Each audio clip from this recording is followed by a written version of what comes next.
भगवान की ओर देखा युधिष्ठिर जी ने कि ये तो अद्भुत झगड़ा है भाई। भाई कोई लोभी व्यक्ति झगड़े तब तो समाधान हम कर दें, अब संतोषियों के बीच के झगड़ा का समाधान क्या हो सकता है। तो भगवान आप बताइए इसमें क्या हमारे लिए धर्म का निर्णय है। तो भगवान हंसे बोले सुनिए, उस खजाने को भूल जाइए 3 महीने के लिए, 3 महीने के लिए आप शांत रहिए, 3 महीने के बाद इसका निर्णय करेंगे। तो बोले ठीक है महाराज, तब हम कहाँ रखें खजाना, आप ही संभाल लिए धरोहर के रूप में, ये हम घड़ा आपके यहाँ छोड़ जाते हैं, 3 महीने के बाद हम आएंगे और फिर आप जो निर्णय करेंगे सो स्वीकार करेंगे। तो कृष्ण वाक्येन तुष्टौ तौ क्षिप्त्वा वित्तं नृपालये जगमतुश्च गृहं राजन् प्रतीक्षं तौ च तद्दिनम्। तो कहे युधिष्ठिर जी उनके जाने के बाद कि प्रभु अभी ही निर्णय कर देते, 3 महीने के बाद की तारीख आपने क्यों दी। भाई आज जब निर्णय हो सकता है तो तारीख बाद की दे दी आपने क्यों, ये मुझे आश्चर्य हो रहा है। तो कहते हैं देखिए ऐसा है ना, अभी यज्ञ किए हैं, बहुत बड़े बड़े काम निपटाए हैं, सब यहाँ राजा हैं, ऋषिगण हैं, यहाँ भी आनंद का अवसर, कहाँ यहाँ केस मुकदमा झगड़ा निपटाएंगे। 3 महीने के बाद कलयुग आएगा, यही ब्राह्मण देवता एक दूसरे को मारते पीटते लाठी डंडा से नाखूनों से नोच कर केस खींच कर कहेंगे कि हमारा पैसा लाओ, हमारा पैसा लाओ। 3 महीना खाली देखिए इनका संतोष त्याग युग के बदलने से कैसे तुरंत बदल जाता है। तो मासे तृतीये घोरस्तु भविष्यति कलिर्नृप द्रव्यार्थं विवदन्तौ हि ताडयन्तौ परस्परम् मुष्टा मुष्टि संप्रहारं केशा केश नखा नखे आगंतारौ चते पार्श्वे कलिनामथितौ नृप। कलयुग के कारण इनकी बुद्धि जब मोह से ग्रस्त हो जाएगी, लोभ से ग्रस्त हो जाएगी, तो जिस धन को मेरा नहीं ऐसा कहते हुए लड़ रहे थे, अब कहेंगे तेरा नहीं यह मेरा है, ऐसा कहते आएंगे। तब राजन, तब आप दोनों में बराबर बराबर बांट दीजिएगा और यही आपका फैसला उस दिन होना चाहिए। क्यों? तो भविष्यन्ति कलौ विप्रा आचार श्रुतिवर्जिताः राजानो धर्महीनाश्च पीडयिष्यन्ति ते प्रजाः। कलयुग में ब्राह्मण सदाचारी नहीं रहेंगे, वेद मंत्रों से रहित हो जाएंगे। रहने दीजिए, ये आ गया पटरी पर, अभी रहने दीजिए, फिर दिक्कत करेगा तो मांगेंगे। तो कलयुग आने पर ब्राह्मण दुराचारी हो जाएंगे, सदाचार नहीं रहेगा, सामान्य लक्षण है। अब उसमें भी कोई अगर सदाचार कर ले तो जितना कर रहा है उसको और अधिक जानना चाहिए। मतलब कलयुग का 1 दिन का धर्म सतयुग के साल भर के धर्म के बराबर, 12 साल के धर्म के बराबर हो जाता है। 12 साल सतयुग का, 1 साल त्रेता का, 1 महीना द्वापर का और 1 दिन कलयुग का, यह धर्म समान ही फल देता है। क्योंकि यहाँ आयु भी कम है, बुद्धि भी कम है, सामर्थ्य भी कम है, विवेक भी कम है। इसीलिए कलयुग में 1 दिन का धर्म सत्ययुग के 12 वर्षों के धर्म के बराबर हो जाता है। ऐसे अभी वेदव्यास जी का मत है। और त्रेता का साल भर, द्वापर का 1 महीना। राजाओं में धर्म भावना नहीं रहेगी। राजानो धर्महीनाश्च पीडयिष्यन्ति ते प्रजाः। प्रजा को पीड़ा देते हुए वे राजा अत्याचार करेंगे। यह पूरा संसार अधर्म का प्रेमी हो जाएगा, धर्म से देश और ईर्ष्या करने वाला हो जाएगा। अधर्म वल्लभो लोको धर्मद्वेषी च मत्सरी। लोग क्या करेंगे? द्यूतमद्यरता नित्यं सर्वे व्यसनिनः सदा देवकार्ये पितॄणां वा साधु स्त्री भरणे तथा ब्राह्मणार्थे धनं स्वल्पं दत्त्वा ते दुःखभागिनः भविष्यन्ति कलौ राजन् मुदिता गणिकागृहे। लोग जुआ खेलने में प्रेम करेंगे, शराब पीने से प्रेम करेंगे, नशेबाजी से प्रेम करेंगे। इस देखिए कहीं चल जाइए बद्रीनाथ भगवान का दर्शन करने तो केवल सिगरेट फूकते हुए जनता मिल जाएगी। कहीं घूम जाए तीर्थ में जगह जगह पान गुटखा खाकर थूके हुए दृश्य मिल जाएंगे। बताओ, मंदिर मठों के पीछे भी देखिएगा इतने पुड़िया फेंकी हुई मिलेगी। क्यों क्यों ये नशा है भाई समाज में? क्या इससे लौकिक क्या पारलौकिक? ये भी नहीं कि बहुत ताकत दे रहा है, बहुत स्वास्थ्य, वहां लिखा भी रहता है कैंसर से मरोगे, तब भी बुद्धि नहीं है। मतलब अगर नहीं जानते हो और अनजाने में कर रहे हो तो समझ आ जा सकता है, जानबूझकर पढ़ने के बाद भी कर रहे हो तो इसको क्या माना जाए? ये मनुष्यत्व तो नहीं है, ये पशुता भी नहीं है, पशुता से भी नीचे है। पशु भी सूंघ कर छोड़ देता है कि ये घास सही नहीं है। गाय भी जब घास खाने निकलती है तो सूंघ कर छोड़ देती है कि ये हमारे शरीर के हित में नहीं है। मनुष्य कैसा मूर्ख है भाई कि ज्यादा पैसा देकर काले बाजारी में अपने पत्नी को पीट कर और गहना बेच कर भी दारू पीने जाएगा, लेकिन जाएगा। ये क्या बुद्धिमानी है? ये मनुष्यत्व है तुम्हारा? और ऐसे मूर्खों से भीड़ चलती है और ऐसी भीड़ वोट दे देकर सरकार बनाती या गिराती है। तो ऐसे मूर्खों के द्वारा जिनको प्रतिनिधि चुना गया है वो कितने बड़े मूर्ख होंगे, उनका धर्मबोध कितना निम्न स्तर का होगा। यह तो लोकतंत्र का दुर्भाग्य है कि 10 शराबी का वोट एक धर्मात्मा सत्यवादी से अधिक माना जाएगा कि 10 है और तुम 1 हो। जिस व्यक्ति ने कभी व्यभिचार नहीं किया, जिस व्यक्ति ने कभी शराब नहीं पी, जिसने एक पैसा किसी का लिया नहीं, उसकी अपेक्षा वोट देखने जाओगे तो 10 डकैतों का वोट ज्यादा माना जाएगा, जो जीवन भर अधर्म करते रहे और उन्हीं की राज, उन्हीं की नीति, उन्हीं का कानून चलेगा। तो यह कलयुग का लक्षण है। अधर्म वल्लभो लोको धर्म द्वेषी चमत्सरी, व्यसन परायण हो जाएंगे।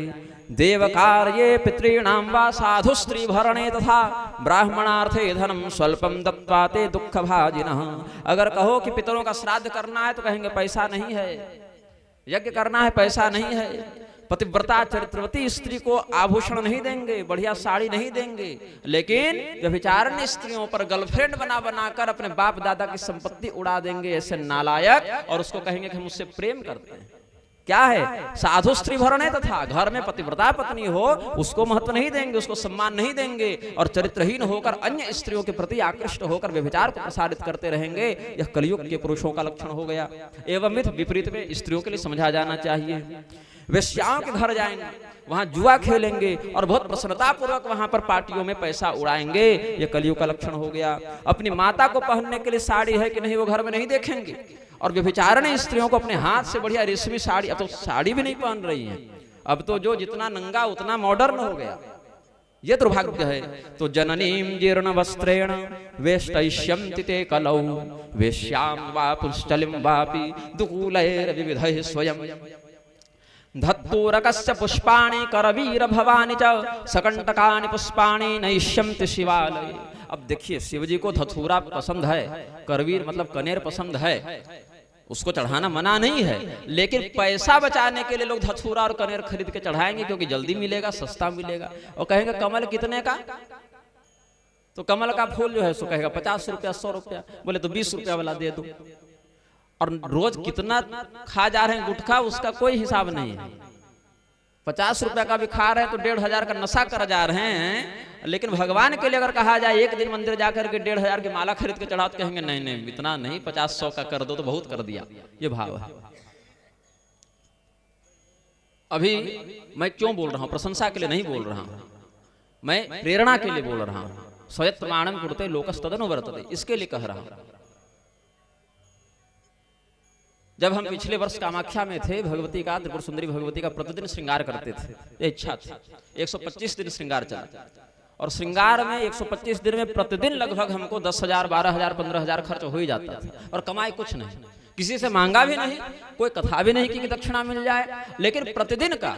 आज सुबह मेरे पास 1,000 रुपया है, खर्चा 10,000 है, 10 बजे श्रृंगार कर रहे हैं, 9 बजे तक कहीं से 10,000 आ गया। क्यों? देवता अपना कार्य स्वयं करवाते हैं, लेकिन आप निमित्त तक बनने के लिए तैयार नहीं हैं।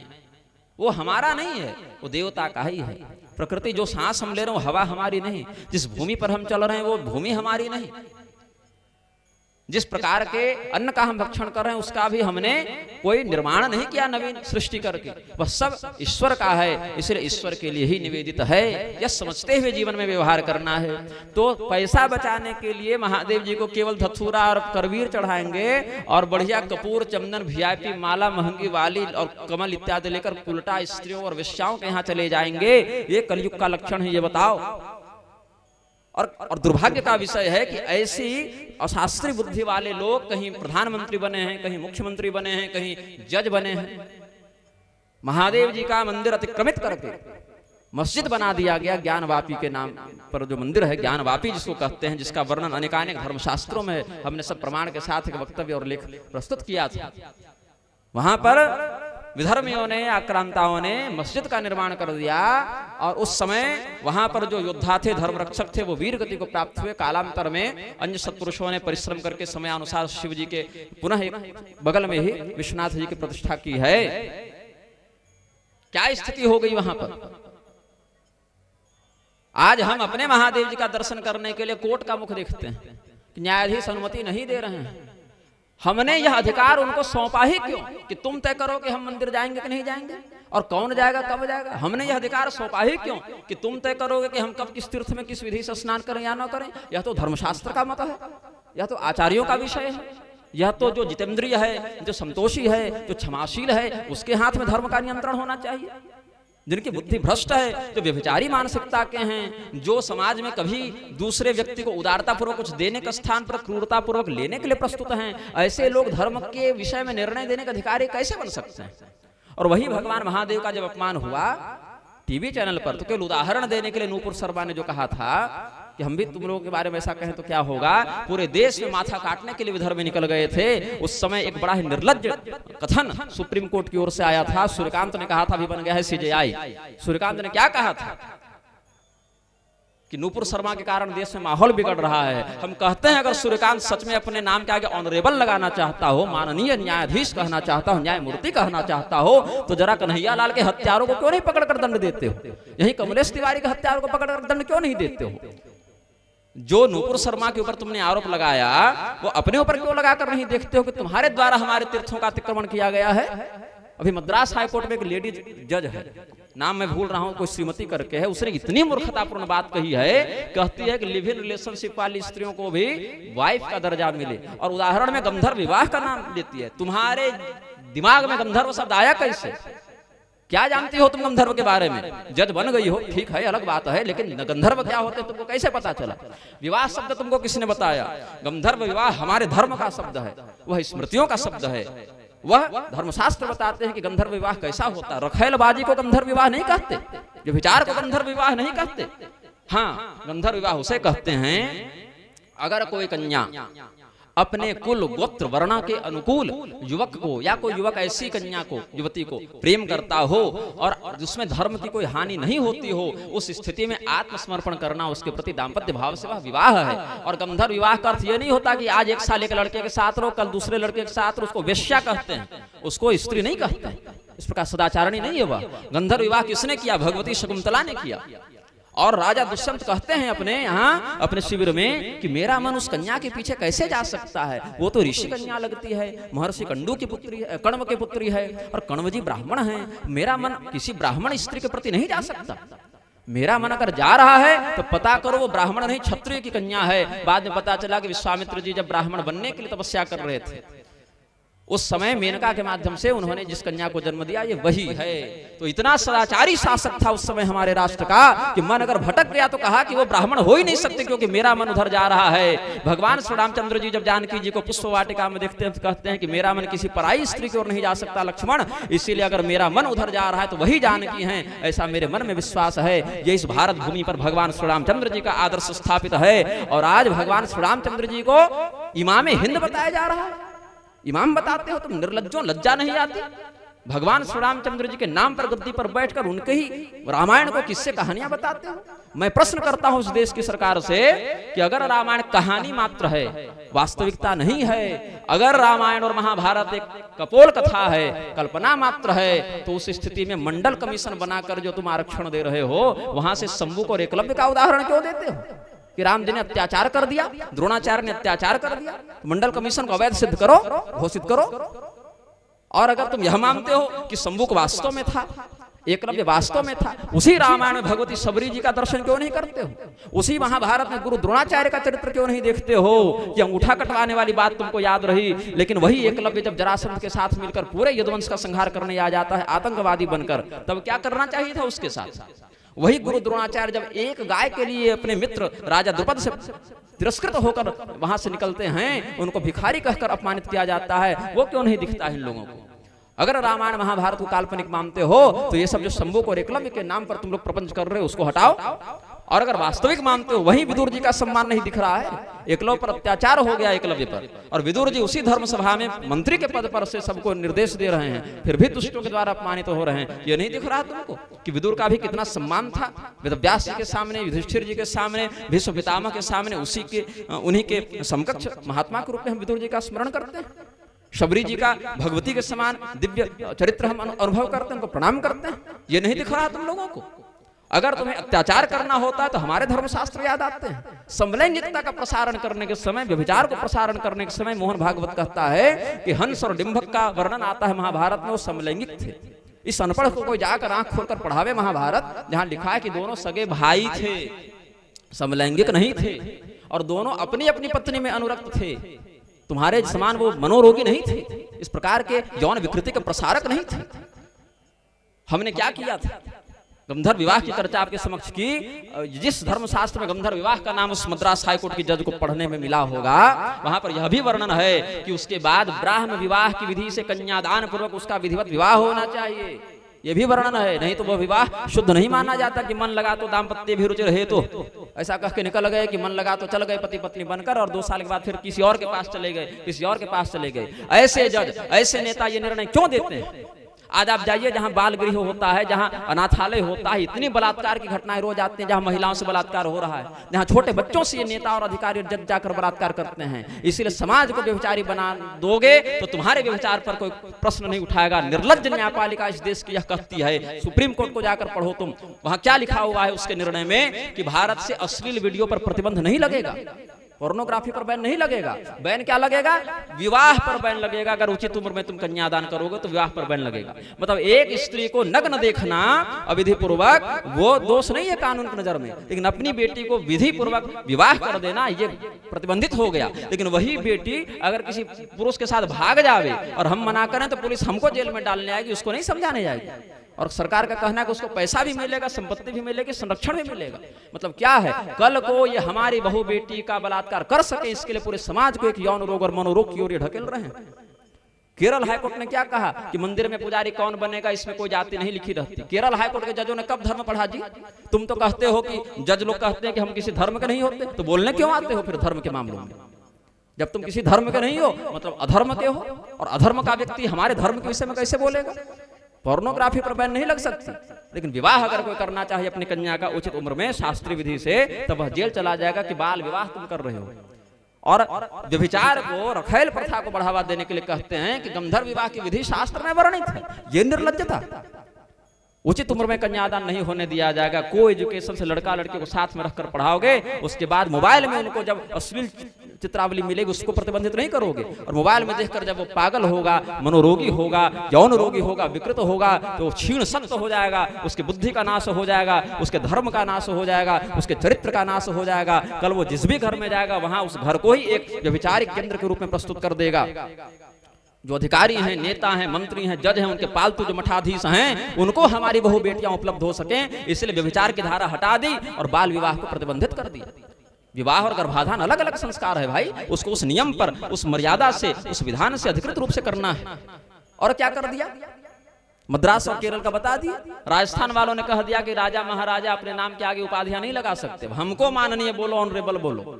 महारानी काम सुंदरी देवी दरभंगा वाली, दरभंगा महारानी, अभी परलोक गमन स्वर्ग गमन हुआ उनका, 600 किलो सोना उन्होंने भारत को दान किया था जब चीन से युद्ध हुआ था। सोच के देखिए, 1 किलो भी हो जावे तो आज कीमत लगा दीजिए। 600 किलो सोना उन्होंने निस्वार्थ दे दिया। और उनकी अंतिम यात्रा में तिरंगा इत्यादि से भी सम्मान उनका नहीं किया गया, राजकीय सम्मान नहीं दिया गया। ये निर्लज्जता हो गई है इस राष्ट्र की। कृतघ्न हो गया है यह राष्ट्र, उपकार को भूल गया है यह राष्ट्र, अपने मित्र का विचार करना भूल गया है यह राष्ट्र। सेतु बंधम नरो गत्वा गंगा सागर संगमे ब्रह्महा मुच्यते पापात् मित्रद्रोही न मुच्यते। शास्त्र कहते हैं आप रामेश्वरम चले जाइए, गंगा सागर चले जाइए, ब्राह्मण मारे होंगे तो पवित्र हो जाइएगा, लेकिन मित्र के साथ विश्वासघात करेंगे तो आप वहां भी पवित्र नहीं हो सकते हैं।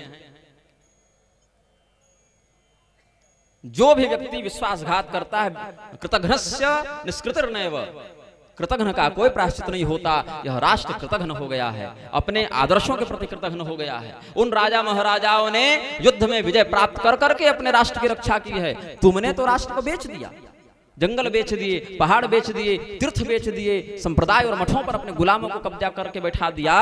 और तुम कहते हो कि हम भारत को विश्वगुरु बनाएंगे। अब पढ़ाया जा रहा है छोटे छोटे बच्चों को कि जेंडर बदला जा सकता है, ऑपरेशन कराकर लड़का लड़की बन जावे, लड़की लड़का बन जावे, मन अनुसार व्यभिचार करे।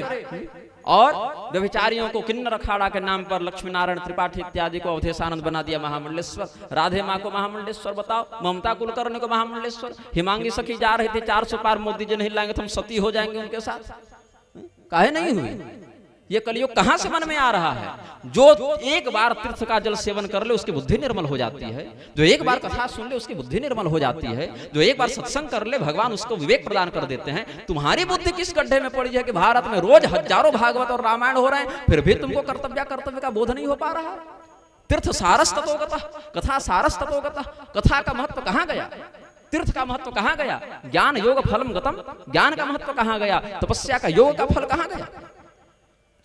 एक हिंदू जब इस राष्ट्र में आज जन्म लेता है तो जन्म नहीं लेता, वो मुर्दा पैदा होता है।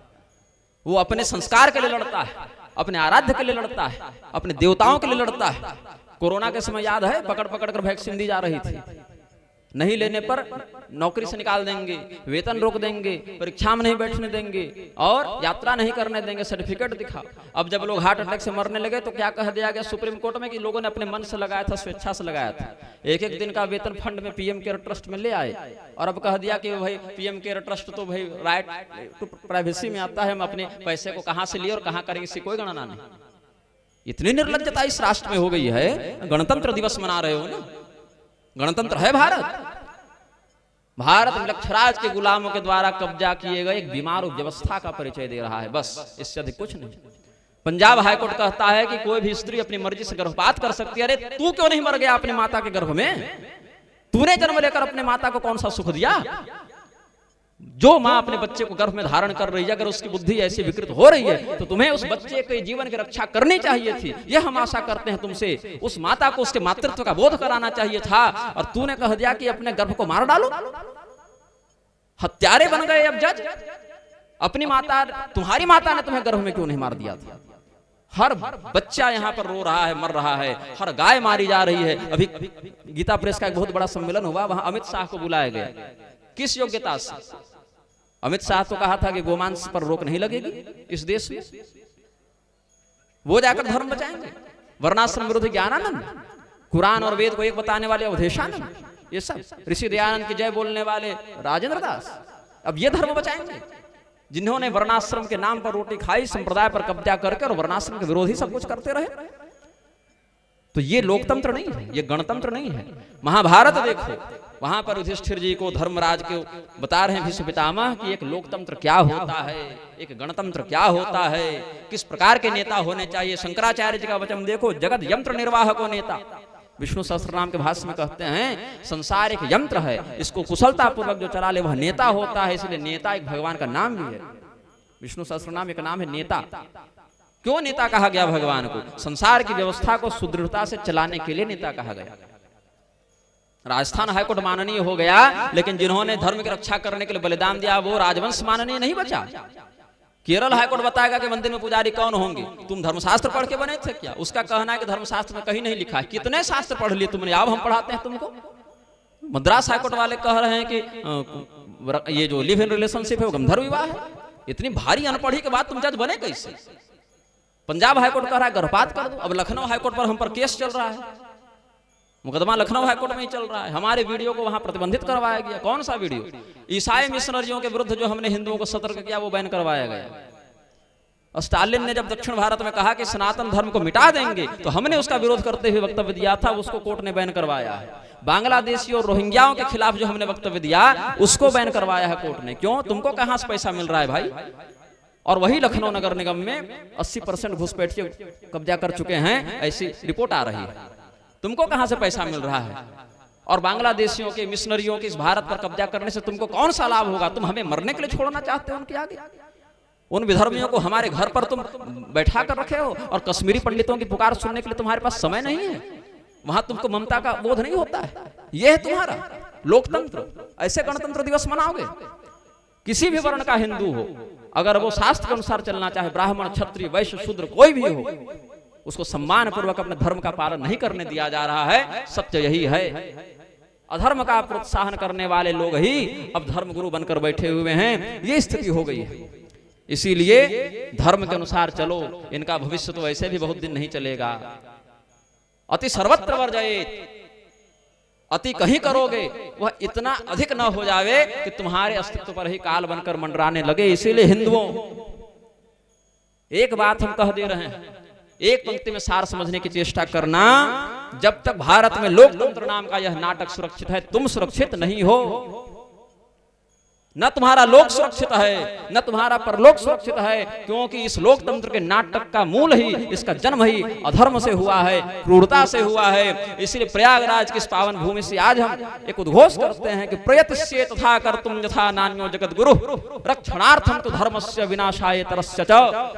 जब तक श्वास रहेगी धर्म के लिए निर्भयता पूर्वक बोलूंगा और किसी के आगे नहीं झुकूंगा, जब तक हमें उस लक्ष्य की प्राप्ति न हो जाए जिसके लिए ईश्वर ने हम सबों को चुना है। भगवान क्या कहते हैं, जैमिनी मुनि युधिष्ठिर जी के प्रसंग में क्या कहते हैं, मातरम पितरम चैव त्यजन्ते हि जनाः कलौ।